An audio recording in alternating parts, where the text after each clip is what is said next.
have a desire to be great. Great at something. I don't necessarily mean famous, although famous people tend to be great at something. So do you want to be great at your job or career? Do you want to be great with money? Do you want to be a great parent? Do you want to be a great wife or husband, great friend or daughter or son? What do you want to be great at?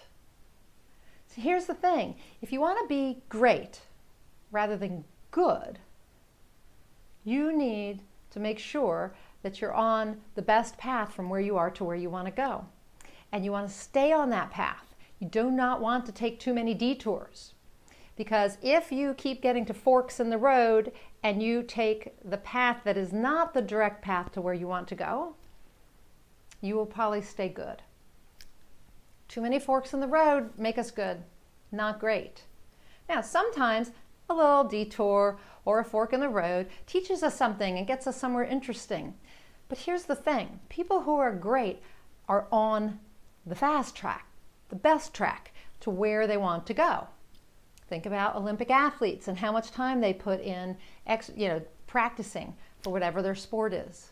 Now, I've looked at this for myself because I know that people want to think that they can take these detours and take these forks in the road because that makes life interesting. But I can tell you that I started out to be a journalist.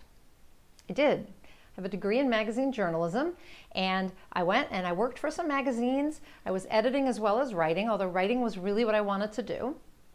And then after a few years, I ended up working in corporate communications. And after that, I worked for a company that it was a consultant, and I did newsletters for him. And then, and I did write and edit in both these cases. And then before I knew it, I was freelancing, and I was doing a whole lot of things. I had my fingers in lots of different detours and forks. And then I was editing books for people. And the next thing I knew, I wanted to write a book.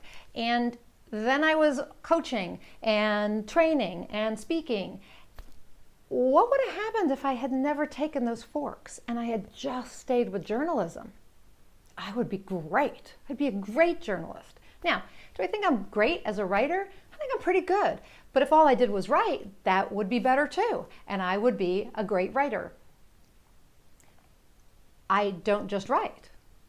These days, I write. I still do a little editing. I train, I coach, I speak, I run my business, I promote, all kinds of things. Each one of these is a fork in the road, really. Actually, it's like I'm going down a lot of forks all at the same time.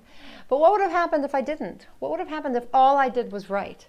If after journalism I said I'm going to write books, okay, and I took that fork and I stayed on it,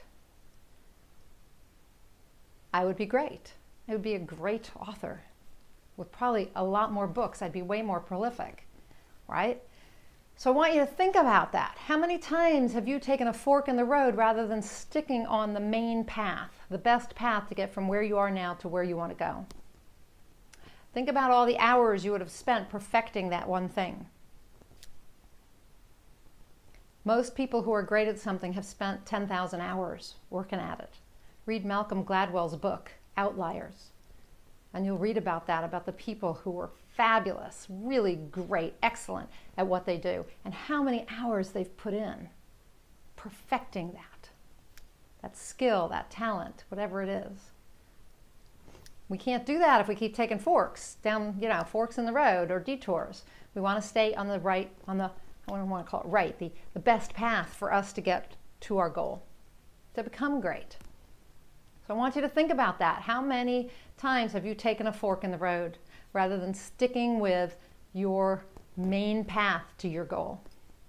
What is your goal right now, and what is the main path to that? Figure that out, right? Decide where you are now and where you want to go, and how are you going to get there? What is the best path to get there? Sometimes we can look at other people's lives and careers and determine how to get from where we are to where we want to go based on how they did it. But everybody's path is individual. So don't think you have to mimic theirs. But you might find a good role model out there to follow. So that's that's what my challenge is to you today. Determine where you want to go, or where you wanted to go, and where you ended up, and how you're going to get there.